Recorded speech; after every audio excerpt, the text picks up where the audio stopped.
السلام علیکم ورحمۃ اللہ وبرکاتہ۔ محترم سامعین، آج کے ٹاپک میں ایک شرعی مسئلے کی وضاحت کرنا مقصود ہے۔ وہ شرعی مسئلہ یہ ہے، ہم بستری کر لینے کے بعد جو غسل فرض ہو جاتا ہے اس کو کتنی دیر بعد کرنا چاہیے۔ واضح رہنا چاہیے،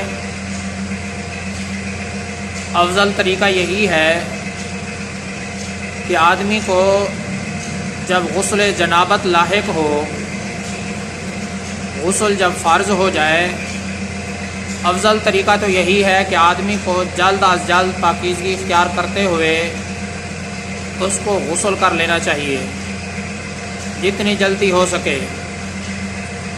لیکن اگر کوئی آدمی سو جاتا ہے، فجر کی نماز تک غسل میں تاخیر کر دیتا ہے، تو اس میں بھی کوئی حرج کی بات نہیں ہے، اس میں بھی کوئی گناہ نہیں ہے۔ لیکن ہم بستری کے بعد اگر آپ سونا چاہتے ہیں، فجر سے پہلے غسل کرنا چاہتے ہیں، تو اس کا طریقہ کار یہ ہے کہ ہم بستری سے جب آپ فارغ ہو جائے تو اس کے بعد استنجا کر لیں، عضو خاص کو صحیح طریقے سے دھو لیں اور اس کے بعد وضو کر لیں۔ وضو کرنے کے بعد آپ سو جائیں۔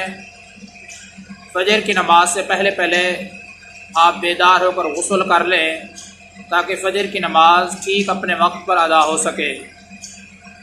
حضرت عمر رضی اللہ تعالی عنہ نے نبی علیہ الصلوۃ والسلام سے یہی مسئلہ پوچھا تھا کہ مجھے رات کو جنابت لاحق ہو جاتی ہے، تو نبی علیہ الصلوۃ والسلام نے فرمایا آپ وضو کر کے عضو کو دھو کر سو جایا کرو۔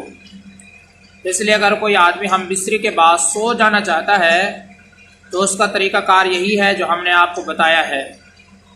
محترم سامعین، مسئلے کا خلاصہ یہی ہے، اگر کوئی آدمی ہم بستری کر لے، اس کے بعد غسل کتنی دیر تک کرے؟ افضل طریقہ تو یہی ہے کہ آدمی کو جلد از جلد غسل کر لینا چاہیے تاکہ آدمی پاکیزہ رہے۔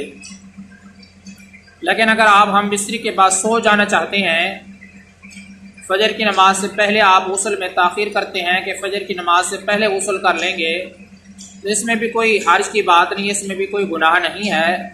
لیکن شریعت کا طریقہ یہی ہے کہ ہم بستری سے جب آپ فارغ ہو جائے تو اس کے بعد آپ استنجا کر لیں، اپنے عضو خاص کو صحیح طریقے سے دھو لیں، جو گندگی ہو اس کو دور کر لیں، اس کے بعد آپ وضو کر کے سو جائیں، پھر فجر کی نماز سے پہلے بیدار ہو اور آپ غسل کریں۔ جب غسل سے آپ فارغ ہو جائے تو پھر فجر کی نماز ادا کریں تاکہ ٹھیک طریقے سے جو فجر کی نماز ہے وہ اپنے وقت پر ادا ہو سکے۔